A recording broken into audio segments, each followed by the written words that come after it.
It all started on a rainy Thursday evening, the kind that makes the whole world feel cold and gray. My wife, Rachel, was in the kitchen preparing dinner. She looked calm, maybe even cheerful, humming to herself as she sliced mushrooms. I thought it was strange because for weeks she had been distant, secretive phone calls, late nights out, and that look in her eyes that told me something was terribly wrong. Still, I tried to convince myself that we were just going through a rough patch. But that night, something felt different. The smell of sautéed mushrooms filled the air, rich and earthy. It used to be my favorite dish, creamy mushroom pasta. I smiled faintly when she placed the plate in front of me, but the warmth in her voice didn't match the coldness in her eyes. "You deserve this," she said softly. I didn't know what she meant at first. Then I noticed her hands, trembling slightly, avoiding my gaze. My instincts screamed that something was off. I picked up my fork but hesitated. Years of being married to Rachel had taught me to notice the smallest details, and that night, I couldn't ignore them. She hadn't taken a bite of her own meal yet. Instead, she sat there, eyes fixed on me, waiting. A small smile played on her lips, one that didn't reach her eyes. My heart began to race. I excused myself casually, saying I needed to grab my phone from the living room. But what I really did was look through her purse, where I'd seen her slip something earlier that day. My hands shook as I found a small bottle labeled Amanita Extract. It was poison, deadly mushroom extract. My blood turned to ice. Rachel had planned to poison me. I stood there frozen, my mind spiraling. Why would she want me dead? The thought was unbearable. Then I remembered the text messages I'd accidentally seen on her phone the week before. A man named Mark, someone she claimed was just a coworker. Their messages were intimate, secretive, and filled with plans. It wasn't just an affair, it was a betrayal deeper than I could have imagined. And now, she wanted to erase me from her life completely. When I returned to the dining table, I forced a smile. Rachel looked nervous but tried to hide it. "Everything okay?" she asked. I nodded and sat down, pretending nothing was wrong. Then, while she looked away to grab her glass, I swapped our plates. My hands were steady, though my heart was pounding so loudly it felt like thunder in my chest.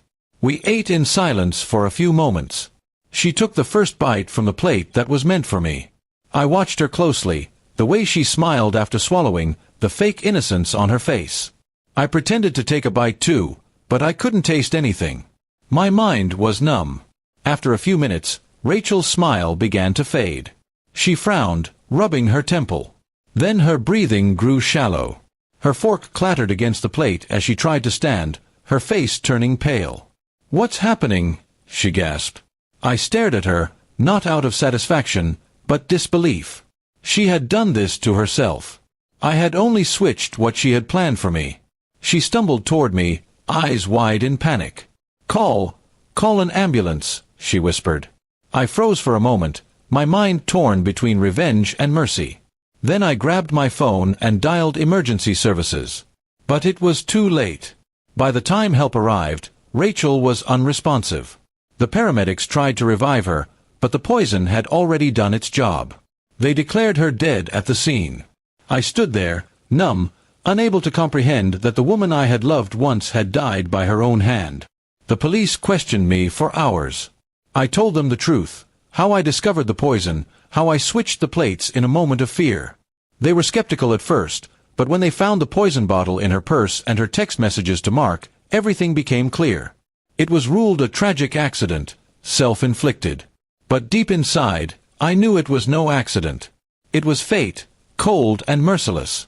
In the days that followed, I couldn't sleep. The house was too quiet, too heavy with memories. Everywhere I looked, I saw her, laughing in the kitchen, sitting on the couch, pretending to be the loving wife I thought she was.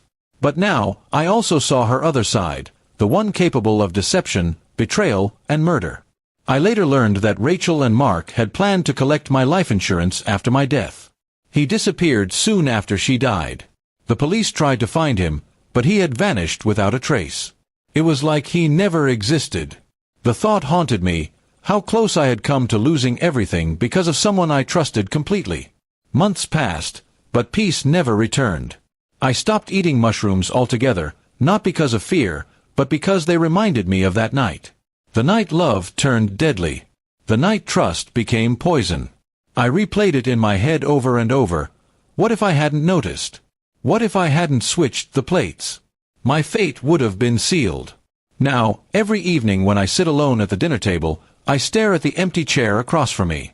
I don't feel victory, only sorrow. Rachel's picture still hangs on the wall, smiling, forever frozen in the past. Sometimes I wonder if it was truly justice or just another form of tragedy. All I know is that love, once poisoned, can never be healed again.